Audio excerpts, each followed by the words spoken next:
On today's episode of the Unveil podcast, Brace Harris and I talk all about procrastination. What is it that makes you put those things off, whether it's the little things or the big things, small everyday tasks or great big life goals?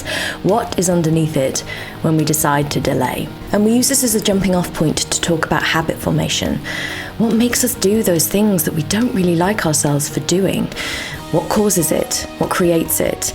And how do we change it? How do we show up more? How do we alter whether we want to move forward or whether we want to delay? This is a great episode to listen to, whether you're a procrastinator or you live with a procrastinator, or you just have a habit that you're not interested in keeping around anymore, but you don't quite know how to let it go. And listen up at the end where we discuss the changes that are coming now the Unveil podcast is about to hit its 6-month anniversary. And yes, that means guests and the opportunity for you to be coached live on this podcast. Hello, everyone. My name is Brace Harris. My name is Victoria Fenton. And we are Unveil. Hello, everyone. Happy Monday. Welcome, welcome, welcome. We are so excited to have everyone here. Today, we have decided to talk about something that I think pretty much affects, it's completely affected me my entire life. And I'm sure a lot of you out there will be able to resonate with the subject matter today. We're going to be talking about procrastination, what that means for big goals, big dreams, small goals, small dreams, how to understand it, really understand what it is, where it may be coming from, how to move through it, all the things. And I know this has been something in my life that I have always had a bit of a struggle with for my own unique reasons. Victoria, have you moved through procrastination, and has it affected you or not? It's not a me thing. So if you are someone who this isn't resonating for, bear in mind the way Unveil podcasts work, we're terrible at sticking to topic. So stay with us because we'll undoubtedly say something that's useful and relevant to you, even if procrastination doesn't fall into your wheelhouse. Because as we do at Unveil, we're going to break this down into the core concepts of underlying motivations behind what are behavior strategies and patterns. So even if procrastination isn't your strategy and pattern, you may absolutely find usefulness in what's underneath it. And actually, I really want to just start this by talking about human design types, because if you know your human design type, you might find that if you're a generator, you don't procrastinate because you're always doing, in which I would say, are you actually doing the right thing? Are you doing something, but just procrastinating on the big thing or the big thing that you want to be doing? So the non-energy types are manifestors, projectors, reflectors. You might find that procrastination is a real theme for you because you actually just don't have the energy to do the thing you're trying to do. So there's that we should just put out there as the kind of start point of number one. It's like procrastination is it's an active process of trying to delay. It's not the passive process of not having the energy to do something. And procrastination can look like doing everything other than the thing you're supposed to be doing as well, for my generators who will have a naturally active doing life. Got it. Yes, I am. And as you said, procrastination is an active thing. Right. That completely resonated. And I'm really glad that you put it like that, because it is a strategy that you're implementing to avoid something that may be uncomfortable. Yeah. And you may be wondering, our beautiful audience out there,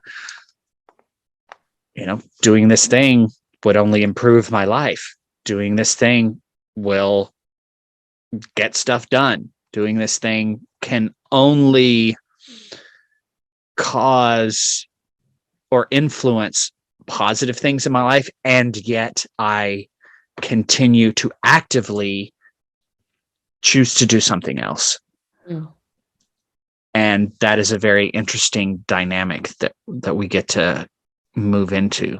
Well, the interesting thing that also causes is that, and as with all of these strategies, it's not just the strategy that you're adopting or have adopted as a survival strategy, a safety strategy, and keep using that seems non-functional in your life right now. But whenever that strategy appears non-functional, you also combine that strategy with guilt and shame. And so what you've got when you're doing something that you know is not furthering your life in some way, is you automatically add the guilt and the shame and the, self-hatred into the mix. So these things that seem like strategies on the surface, and we actually say this in one of our modules in our course, it's like, this is not a problem until it's a problem. Like, putting stuff off doesn't have to be a problem if you are one of those people who knows that you absolutely flow on the activity when you're in the zone and you're just waiting for flow state. That's not procrastination. That's just waiting for the right timing.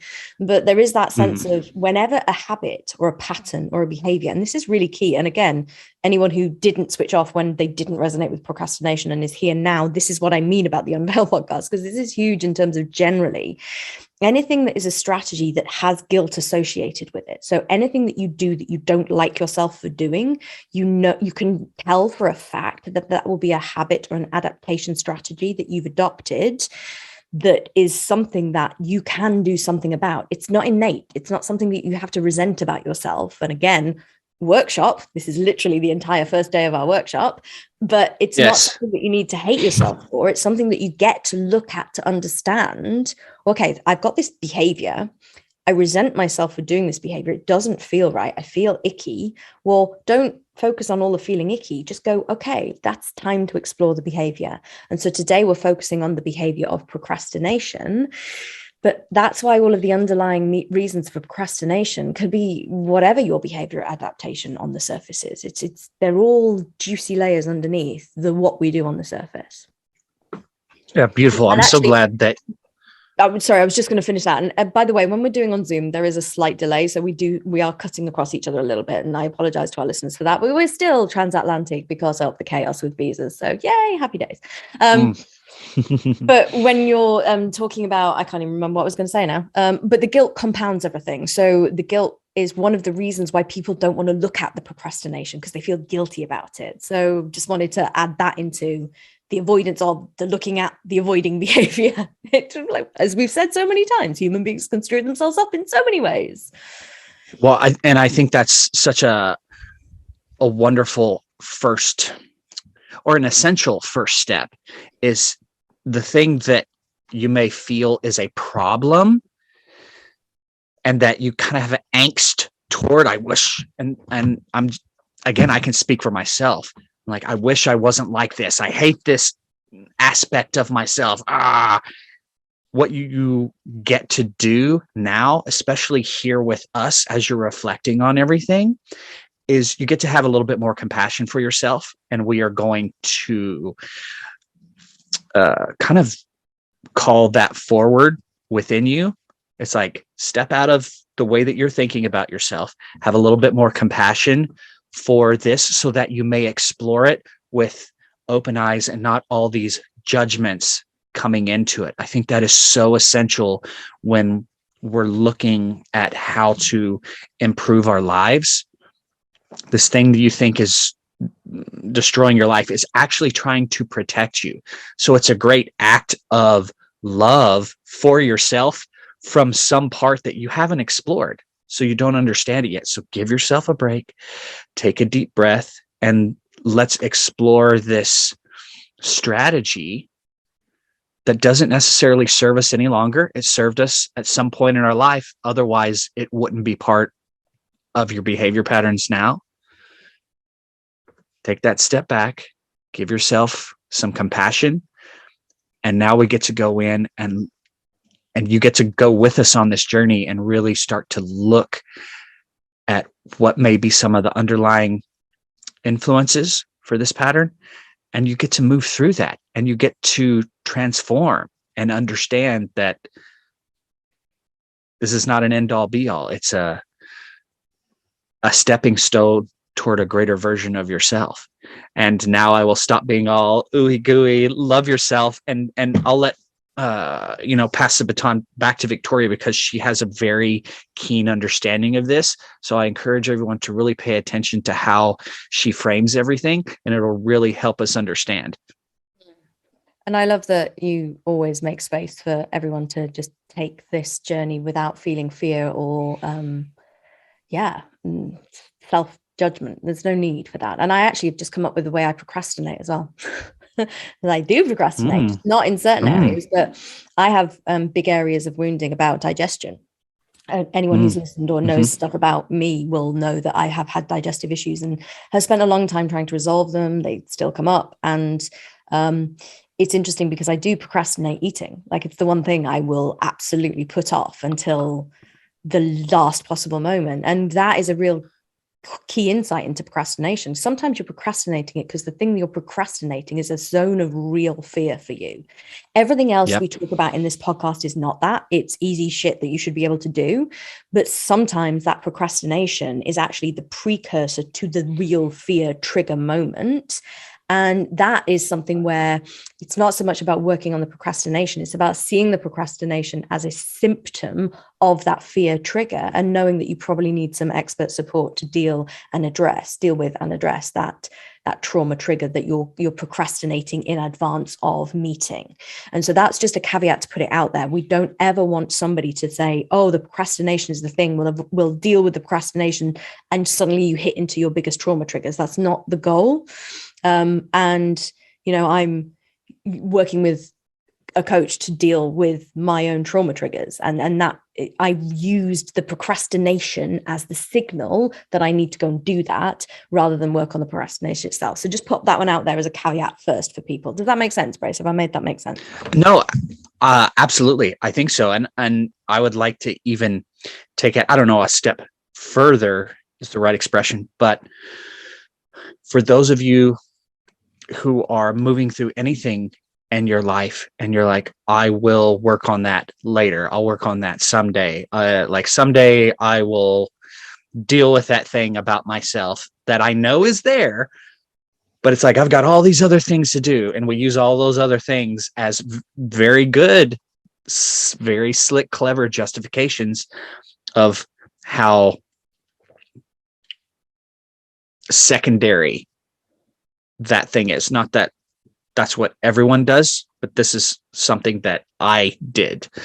And I mean, even seeking support and help, like getting a coach, going to a therapist, like we put those things off because we're like, oh, I need to get all this other stuff done. It's like, no, if you actually did that thing, all those other things would be so much easier to do.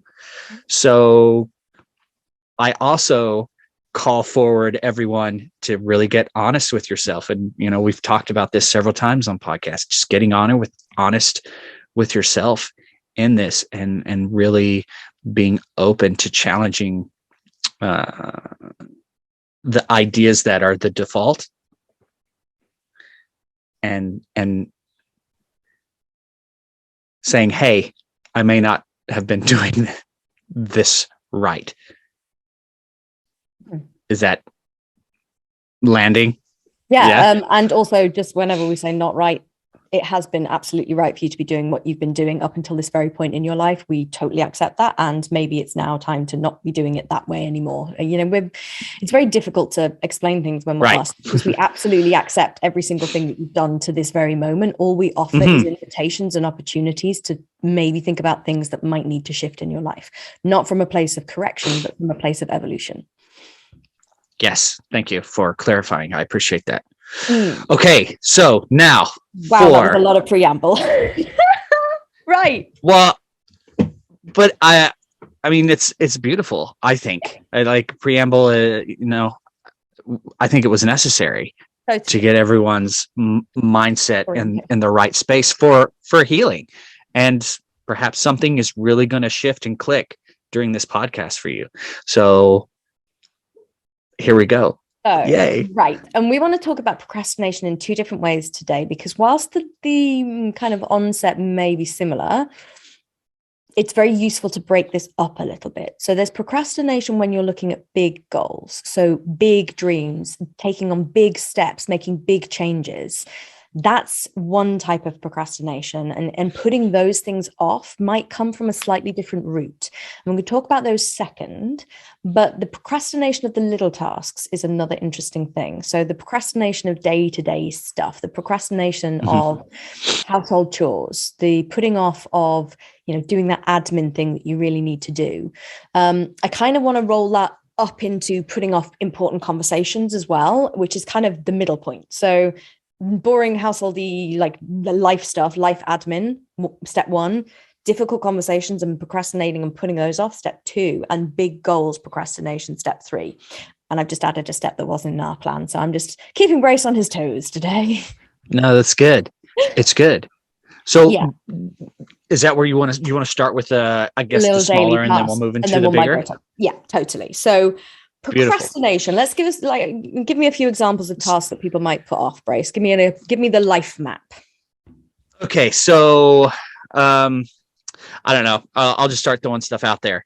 So laundry, house, just taking care of household things. It's like that the water faucet keeps leaking, and everybody knows that a leaky faucet actually costs you a lot of money. But you're like, I've got so much other stuff, or watching another episode of this show would be so much better as an escape from everything that I'm dealing with. I don't want to deal with the water faucet. Taking care of your car, making sure that you're getting prepped and ready for work. If it's the weekend and you've got a big work week coming up, and it's like, I just want to enjoy my weekend as opposed to prep anything and get ready. I know I'm going to be maybe behind the 8 ball a little bit on Monday, but it's like, it's almost like the immediate satisfaction is more important than prepping for the thing. Or am I getting too kind of deep too soon? To be honest, I don't think that immediate satisfaction is ever very satisfactory when you're procrastinating. I think there's that kind of, I know I'm putting something off, so it's temporarily okay, but that you're actually avoiding. And I think it's interesting because you actually also touched on something that we didn't quite mention at the beginning, but the ways people procrastinate are really interesting. Often it's up to a happier thing, a thing that you'd prefer to do, or it's complete escapism. So it's like, watching that extra episode of Netflix, watching that extra movie, or having an endless or scrolling through Instagram is a really common one where people will procrastinate doing stuff by distraction. So these life tasks, and again, everything subdivides. So I'd like to break those life tasks up even further, because there's some stuff that everyone can do and they're just putting off, and then there's some stuff that some people can't do, and I want to do the can't do first, because the reason to procrastinate there is slightly different to the stuff that you can do. So when I look at anyone procrastinating against maintaining the car and fixing the water faucet, there's 2 elements to this. One, can you? And if you can't, it means you need to ask for help. And if you need to ask for help, what do you make that mean about you? Because you can't do a task that you perhaps should do. And then 3, do you have the person that you could ask? And all of these might make you procrastinate the actual thing. And it's very much a case of when it's a practical task that you don't know how to do, the procrastination creeps in when you feel like you should. You feel like you should know how to do the thing. So you can't really ask someone to help you, because you then would have to admit that you can't and you don't know how. So you have to get over that shame of, not feeling competent and capable. What is that admission of I can't mean? You're like, what are you making that mean about you? Yeah. And then there's the other thing of because I use you a lot when I'm out in LA to do bloke task things. We have literally driven around LA trying to find air things for tire pressure, because I don't want to do it on my own, because this is a bloke job. And I know that's very gender normative, but what I really mean by that is I find that shit stressful. I actually find it actively difficult to do some of the manual practical stuff. And if I had a leaky faucet, I wouldn't be trying to fix it because I know I'd mess it up. So I'd ask somebody to do it for me. Brace. So there's that element of division of labor stuff, but sometimes people, and I don't have any problem now asking, particularly Brace when I'm out in LA, to do stuff for me. I really don't have a problem going, we're doing this today because I don't want to do it on my own. And we do that stuff because I don't make it mean anything about me that I can't do it on my own. But if you have a complexity of asking for what you need, 1, go back to last week's podcast. But 2, it doesn't mean anything about you that you don't have the skill. If you feel you should have the skill, learn the skill. Ask someone to teach you the skill. There's no shame if you're X age and you should know the skill and you don't know it. But there's this task competency thing where people avoid a topic because they feel not competent in that area. Key ones here: finances, because people feel like they don't know how to do it, so they'll just avoid it rather than having the conversation, having the difficult conversation. Mechanics, plumbing, electrics, household like maintenance stuff. Because I'm still of the generation where theoretically you should know how to change a fuse in a plug. And it's like, okay, yeah, I do know how to do that. But so there's all of those kinds of things. And this is very menial, but actually it can get to being really quite serious. You can put off major house renovations because you're worried about what people might think if you're not able to do stuff. So it's interesting when you get into this kind of world. But I think it's more interesting when you go into the stuff that you should know how to do, like laundry and doing the dishes, and tidying up and making sure your house is clean and whatever. That's stuff that isn't necessarily gender normative, although men might disagree. But I'd have something to say if they did. But there's just this element of adulting.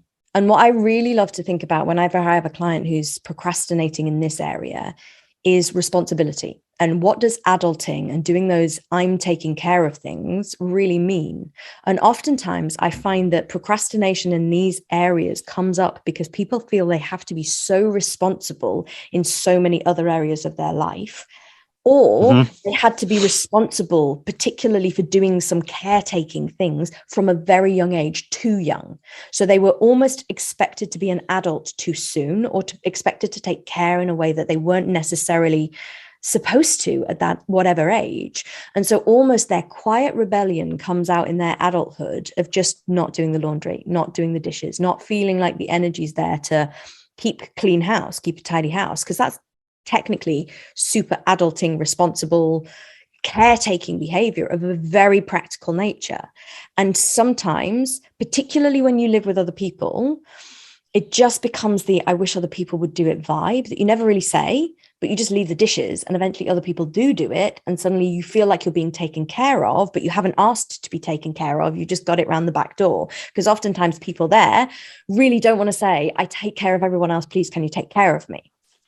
So from this procrastination of just not doing the laundry, you've suddenly got a really, really interesting, I take care too much here, or I was asked to take care way too much, way too young. So suddenly I really want somebody to take care of me, but I'm never going to ask for that because asking for that means that I'm not taking care of everyone else. And that's my identity. So I'm just going to almost manipulate everyone else into taking care of me by not taking care of the house stuff.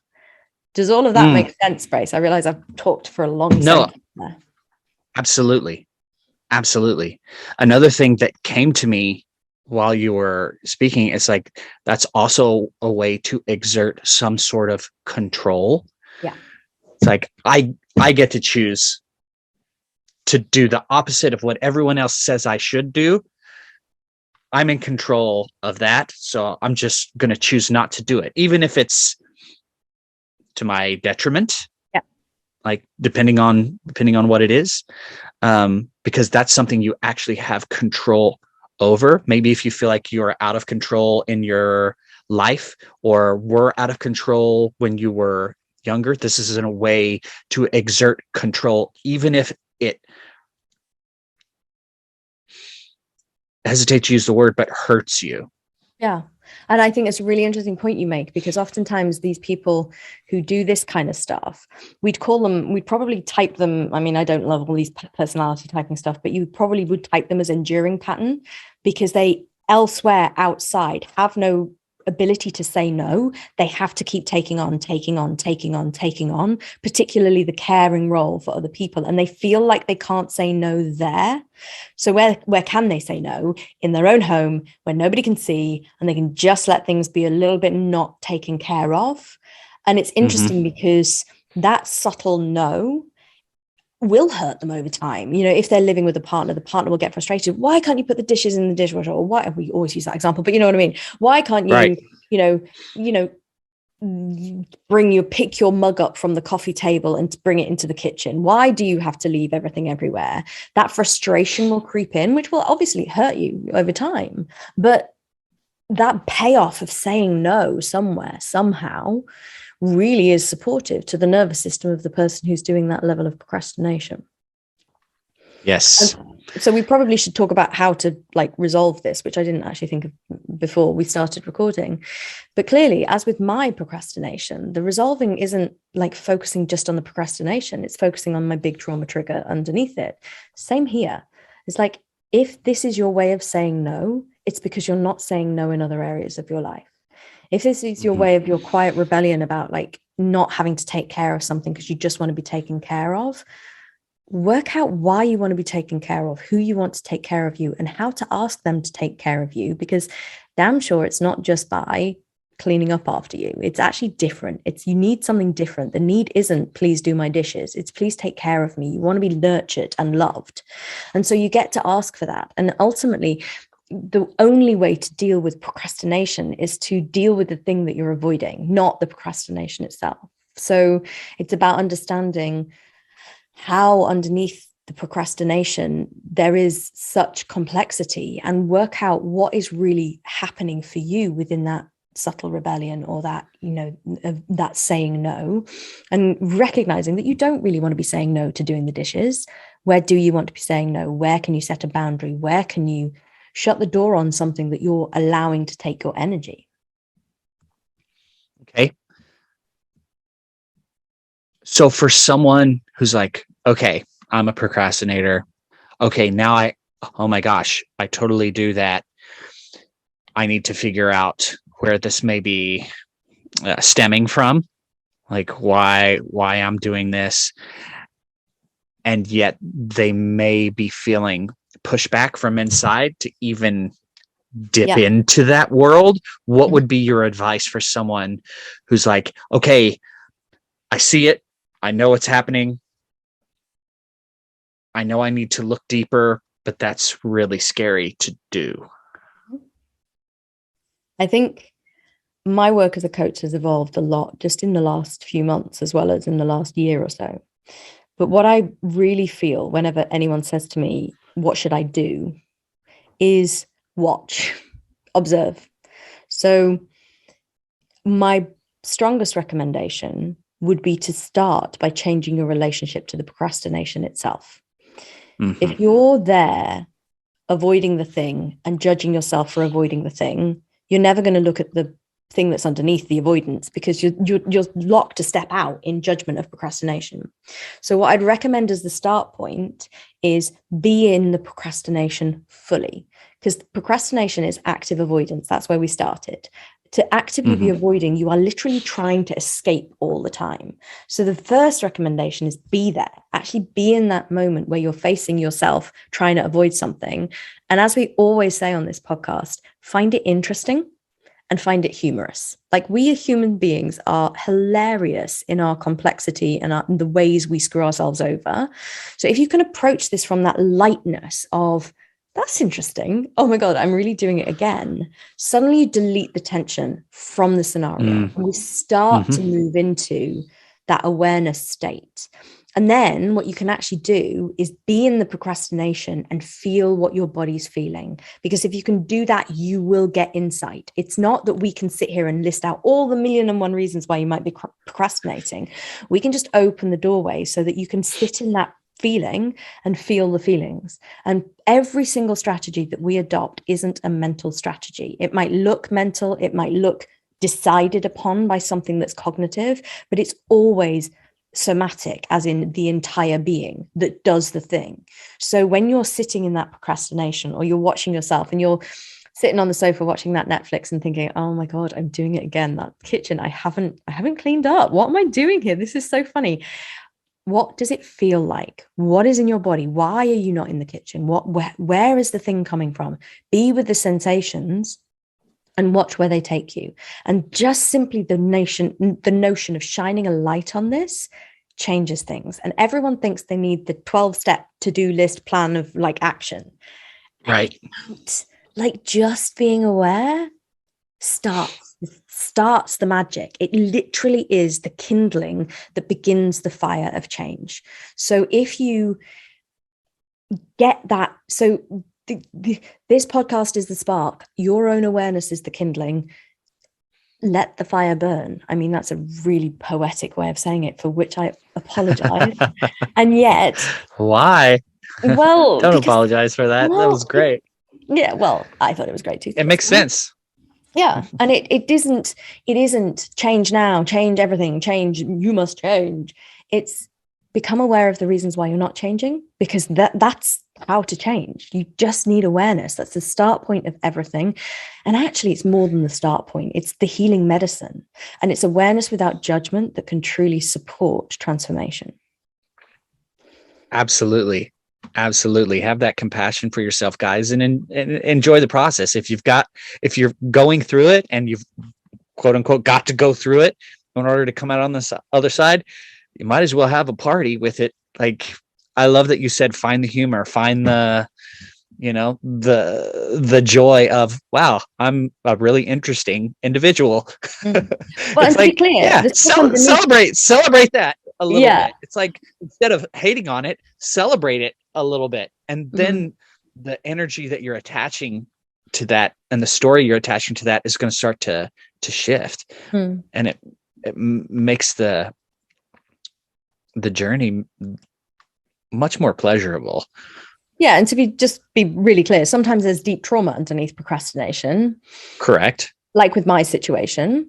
But if I'm going, oh my goodness, there's this huge scary thing, and I've got to stay in the stress around it because that's energy appropriate to the magnitude of the thing underneath it. Well, good luck fixing it from that perspective. Good luck dealing with it. Like, honestly, I find myself hilarious, and it isn't easy at times. I don't always have the ability to laugh at my own ability to avoid, but there is that level of, if you find the humor in the procrastination, certainly it makes the route to looking at the thing or to focusing on the underneath much more simple, much more light. You go into it without feeling like you've been through the gauntlet just to get there. Love it.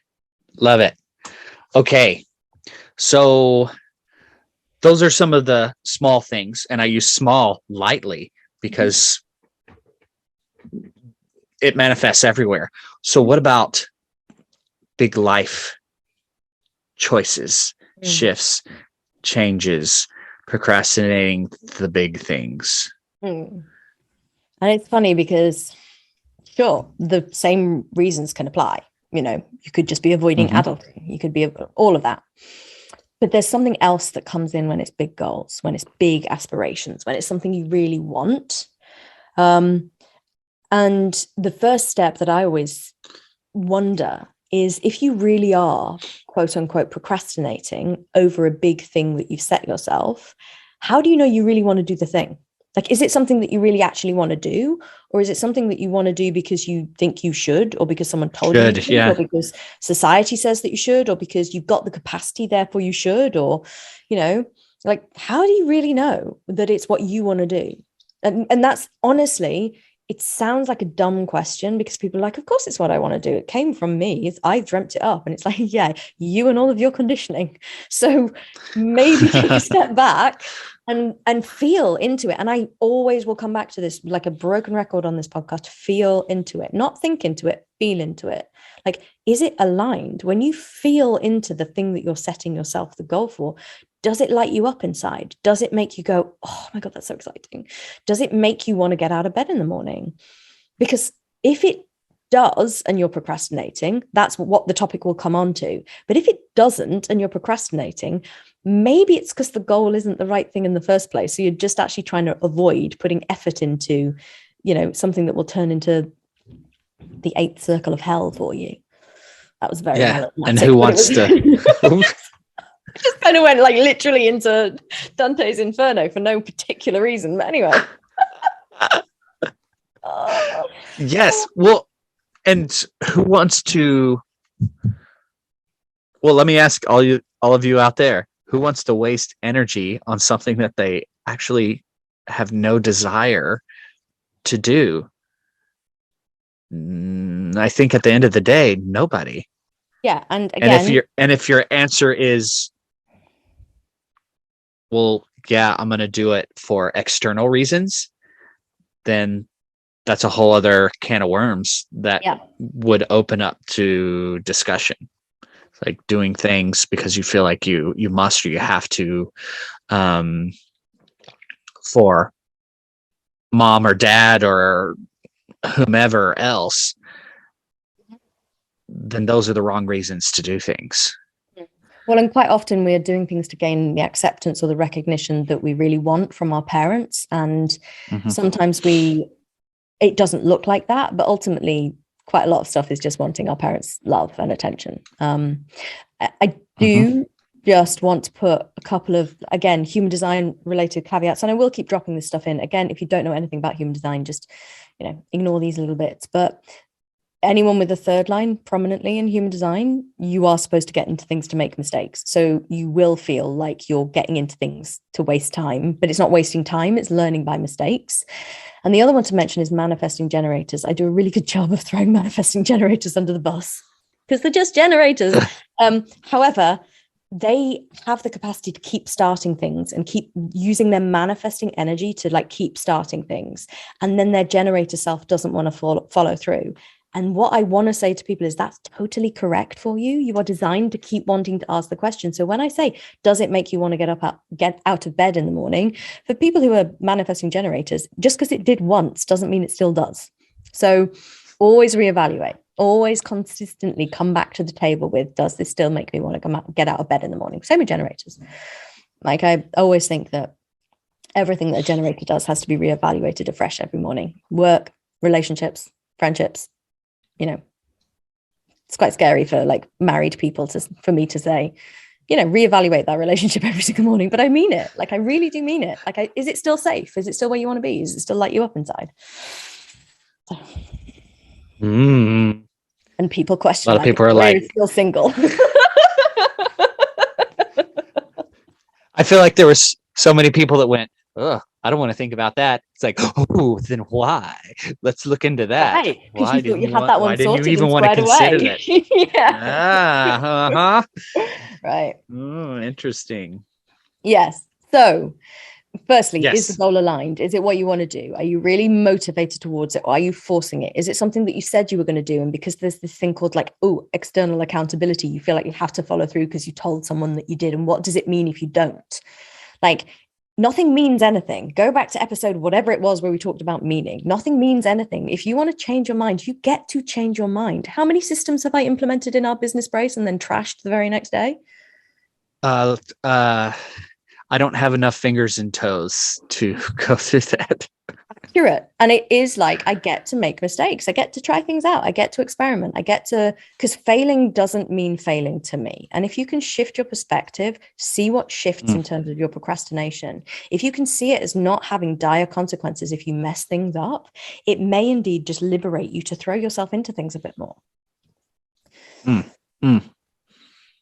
Well, is there anything else about large kind of life goals? Because I feel like so much translates. Yeah. Huge amounts. So this is the reason why we are not performance coaches at Unveil. It's very difficult to convey what we do because we can take someone who has a big life goal and absolutely get them there. But what we don't do is get them there by giving them the strategies and the behaviors and the high performance coaching that manipulates their behavior patterns into getting there. Because technically that would overcome the procrastination because we've given you a set of tools and we're going to say, do it, and you're paying us money and therefore you'll do it because you're paying someone money and so you'll behave. Right. Good little boy. And that's managing versus healing. Precisely. Which is why certainly I'm toying with the word healer at the moment as opposed to coach, because there is very much an essence of what we both do, which is not papering over the cracks of your personality to manipulate you to the end result that you think you want. It's one, breaking it down. Do you really want the thing? But two, what are the things that are preventing you from getting there? Because there's no one route to success. I cannot tell you a morning routine that is universal, that if you do it, you'll always have success, or a sleep routine, or a work routine, or an anything routine. You'll find and migrate to your own innate way of doing the thing you want to do, if you work out who it is underneath it that's there, that naturally can and wants to do it. And so procrastination, when it's for a big goal, and you know you want to do it because it still wakes you up in the morning with fire, but there's something about you that's pushing it off, then it becomes the juicy notion of the healing of the wounds that are underneath your achievements. And they can be things like fear of your own majesty, fear of your own light, fear of shining brightly. And that can come because, one, you may have always been told that you weren't that great, so how dare you assume that you are? Two, did somebody, cut you down when you grew too tall? UK is very good at this. UK and Australia, we have this thing called tall poppy syndrome, where literally in the society it's like, don't grow too tall because you'll get chopped down. So it's inbuilt into your ancestral DNA that you shouldn't be too big for your boots. Common phrase that like my granddad generation used to say, don't get too big for your boots. What does that even mean? Literally, what does that even mean? But it's ingrained in our psyche. We shouldn't want too much, particularly for women. I've got a wonderful, wonderful colleague who's just nailed her life recently. She's being so bold. She's just walked into a car dealership and bought herself a Mercedes.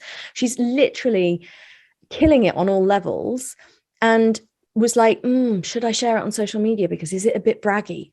It's like, yeah, you should, because it's braggy and it's flipping awesome and you get to. But as women, we're told, don't show up in your full might and majesty. So there's a lot of this that plays into the procrastination of big goals. And it's fascinating when you look at that fear of your bigness. And then there's huge amounts of stuff about what are the consequences of that bigness? What are the consequences of being as bold and as wonderful as you can be? What are the consequences? Who do you lose in your life if you become the next person, the next incarnation? Who might you gain? Haters, people who want to throw shade. Like all of this plays into why you might be putting off the steps towards the big goal. And actually all of this speaks to self-worth. So when you're talking about this sort of stuff, it's about loving yourself and it's about valuing yourself innately and truly, because nobody can cut you down if you believe you need to be there. Self-worth. Nobody can tell you that you shouldn't be doing it if you trust yourself and you know that you've got it within you. Self-worth, self-belief, self-trust, loving yourself. And so when you look at this, why am I procrastinating from doing a big goal? It's so often the point at which like high-powered executives come into my world. It's like, I just need the strategy. I need the functional medicine. I need the biohack. I need the aura ring. I need if I just had the right diet, if I just could nail my sleep, I'd do the thing. And it's like, no. Yes, I can give you all of those things. Certainly they might influence and help and support, but you're still externalizing everything, like literally everything. It's not about nailing the externals. Even the internals, the nutrition and stuff like that makes a difference. Is it everything? No. It's like, why underneath everything do you feel like everything has to be perfect in order for you to succeed? It's a real common thing in the biohacking community. They get stressed about not having their 8 hours of sleep, stressed about not having their vitamin supplements, so they take 1,000,001 supplements away with them. It's like, why do you need so much external reliance? Because you don't internally innately trust yourself, your body, your being, your somatic being. And it's like, whenever you're procrastinating, it's honestly because you don't trust yourself. And somewhere within all of that is the gold dust. And that's why we at Unveil don't go, oh, big goal. Okay, so here's the 12-point strategy. Like I said before, it's not a ticky box exercise. It's an internal self-evaluation, self-assessment, self-love exercise. Sorry, I feel like I've just given a soliloquy, Brace. I apologize. No. It was great and wonderful. And as you speak, so many things pop into my head. And this isn't a procrastination strategy, I would think, but acceptance of it's just crazy like this. Like the kind of the executive example that you were giving.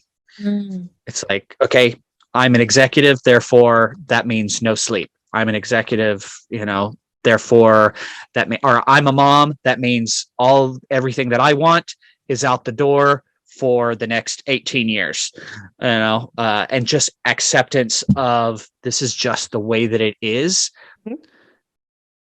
as another strategy to just not move into the things, not move into the things that need addressing.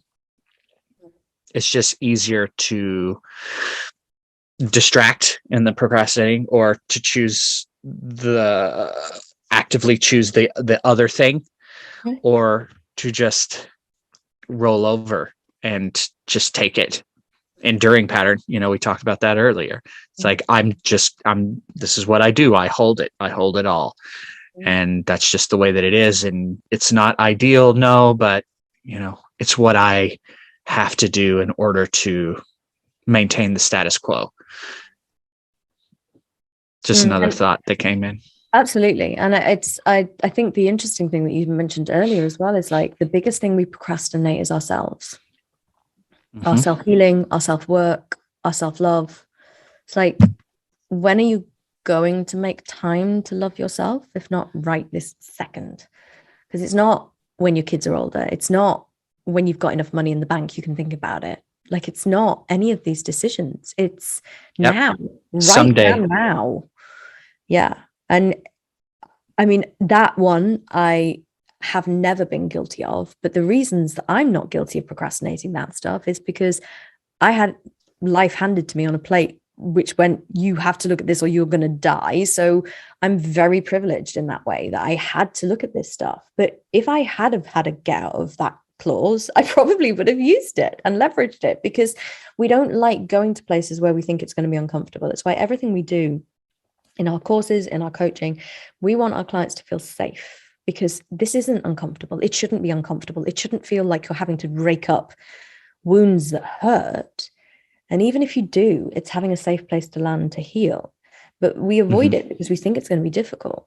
We think looking at shadows means going to the depths of hell, into the eighth circle of hell. Dante's Inferno. Yeah. And it's not. Like, dark nights of the soul aren't necessarily dreadful. They can feel painful. I mean, we said this just before we started recording. It's like, it feels icky, but you kind of, when you're doing this journey, particularly when you're doing it supported, you kind of know you're there for a reason, and you kind of know that it's the process, and you kind of have this sense of like, oh, if I can just get through to the other side, I know I know it's icky right now, and there's something here for me here.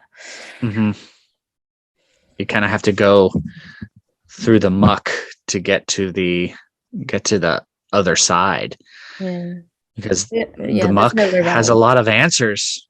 It just does. That's the way that we're built as humans, the way we learn. It's the way we adapt new strategies, even ones that don't necessarily serve us when we're little. It's like, it's the muck that makes the shifts within us. And then as adults, we have a much deeper understanding, or we have the ability to have a much deeper understanding of ourselves than we did as children, because as children, our brains aren't developed enough, and we're limited to how much we can actually see and what actually makes sense to our animal body. And as adults, we've matured, so we have these abilities to see so much more. So we need to take advantage of that. I would encourage people to take advantage of your ability to make major shifts in your life, because the muck holds all the shifts. It does. It's great. Yeah. And it gets to be sad. It gets to be upsetting. It gets to be, you get to experience the emotions that you probably repressed as a kid when you do this work. And that's why it's hard, because you're allowing yourself to truly experience the depths of pain that you probably didn't want to experience. And that's why you created the strategy in the first place. And it's that unique human thing of avoiding emotion because it feels like it might be unsafe. And everything we do within our work is encouraging people to realize that emotional experiencing is safe in the right context, not triggering any trauma or all that kind of jazz, but in the right setting. Emotionally experiencing the reality of how you actually feel is totally safe. An emotion that's allowed to be felt will pass in seconds, but we hang on and we're like, oh my God, don't feel it. And we repress it. So we actually stimulate way more trash in our nervous systems. So that's why this work, and that's why looking at it feels challenging, because we're actually doing what we didn't do when this stuff happened to us that made us get that habit and pattern and strategy wrapped around our nervous system to begin with. Because in that moment when it was formed, you were probably told, you can't feel that. Don't have that emotion. That is not acceptable. Whatever reason was told to you and justified to you, and then you justified it to yourself. And usually with the layer of that means therefore I'm a terrible human or something along those lines. It's like, oh my God, I felt that thing that everyone told me that I wasn't allowed to feel, and I must be wrong. Yes. And everyone else must be right. The shame and the guilt gets attached to it, which is almost like fertilizer for traumas. It really is. It intensifies them. It makes them dig in deeper. And it pushes us looking at them further and further and further away as well. It's that dual impact of creating bigger impact and also procrastinating the looking at. Yeah. Well, and the thing about soil is we absolutely have the ability and the tools to dig it up. That's why we say go digging, into the depths of yourself. Are you laughing at me? I'm laughing at our analogy. I'm laughing at the whole kindling fire one, and now we're in earth. We need a metal analogy and then a water one, and then we've completed all of the elements, and we can just be an ether. And our powers combined. Do the metal one though, we do the metal one in terms of the forged in iron type stuff. And you need to go to the smelting pot to make your iron thing and just make it into jewelry or something. I'm sorry, listeners. I find us amusing, and as you can probably tell, and this is who we are. This is how we do our work as well. Everything we do is this light, because it has to be, because otherwise we'd be depressed as human beings. And I think everyone can tell right now that Brace and I are not depressive human beings. I can happily talk about the trauma that I'm looking at because I'm not a depressive human being. I'm aware I have an adaptation strategy pattern thing. For me, it's super flipping ingrained because of what I've been through, and I'm getting help to deal with it. Am I stressed and threatened about getting that help? Absolutely not, because I've chosen someone who's safe and who I connect to and who feels like it's a safe space to unpack stuff. And so if you're going to a coach or a therapist or somebody and you're like, oh, I'm not going to tell them that bit. Oh my goodness, stop. Why aren't you telling them that bit? Is it because of who they are, or is it because of your own shame? If it's your own shame, get them to help you work on it. If it's because of who they are they safe for your nervous system? Because oftentimes, and I know this from personal experience, we choose therapists and coaches who trigger our wounding, necessarily so, but we can also choose therapists who trigger stuff and memories of the parental figure that wasn't the one, that was the one who didn't give us what we needed, and we're seeking it from the coach and stuff like that. So it's a very, very, very important decision, choosing who to work with. Well, as far as the procrastination thing, how are you feeling as far as, did we hit all of our? I don't feel like we did. Did we? There was something else I said. Oh, procrastinating difficult conversations. We jumped over that one totally because it wasn't in my plan and I said it to begin with. Okay, so procrastinating difficult conversations. Oftentimes, I want people to realize that they're procrastinating difficult conversations because they're compassionate people and they actually don't want to hurt people. And that's the nicest thing you could possibly want to feel and think. It's really lovely. And we get to not trash all of these modalities because they're deep wounding from within us. Sometimes we just want to protect people. We just want to love people. So we don't want to hurt them by having a difficult conversation. Wind back to asking for what you need. Skip back an episode if you missed that one, because that will help you with that.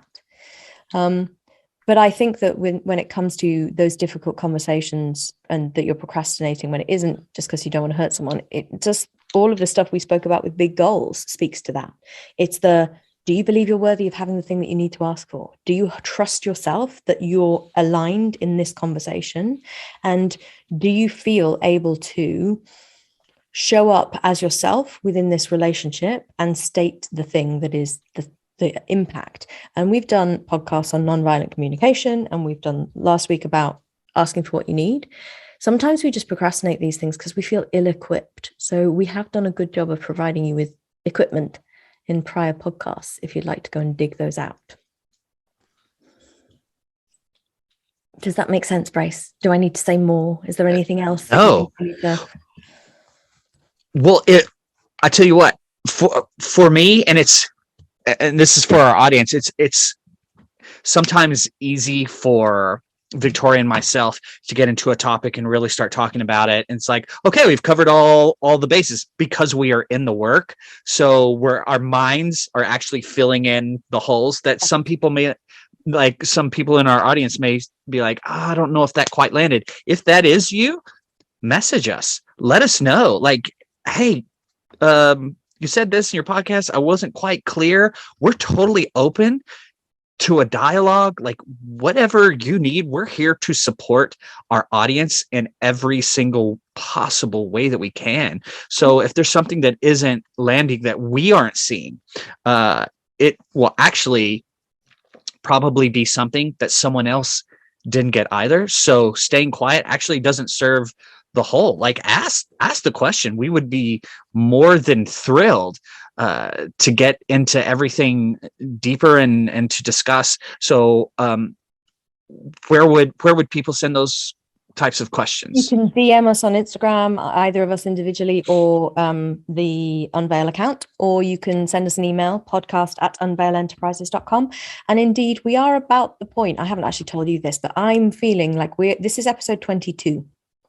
So we are nearly sort of 6 months into our podcast journey. Yeah, nice. Who would have thought? So we said right at the beginning, and I doubt Brace remembers, but I remember saying this, that we said about after 6 months, we're going to start having a few guests on occasionally. We're also really keen on bringing in the kind of live coaching stuff. So if you're a procrastinator and you're like, oh, all of this kind of landed, but I really could do with some hand holding through this, and those two buffoons seem like they could possibly support us, we would love to support you, especially now I'm here, because we can bring you into a Zoom and we can live coach you and we can support you in that way. So yeah, let us know if that's you and you want some coaching support on this or any other topic. Actually, we are throwing the Unveil doors wide open. Lovely. Yeah. Love that. Absolutely. Yeah. podcast@unveilenterprises.com. Beautiful.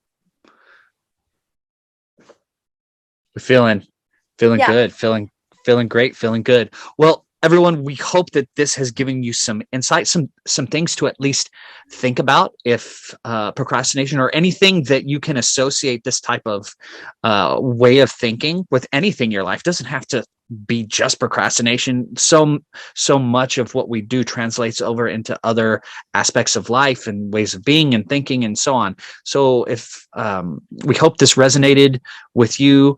And just to say, so if the identity pattern, love yourself stuff resonated with you as well, our weekend workshop will be on the 11th and 12th of June. We can officially announce that right now.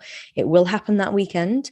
And you can sign up today at unveilenterprises.com/workshop. There is a little bit of a questionnaire, which you can fill in or not. You can just scroll down and buy your ticket. Like, we're trying to serve you. So we're asking a lot of people what they want to hear.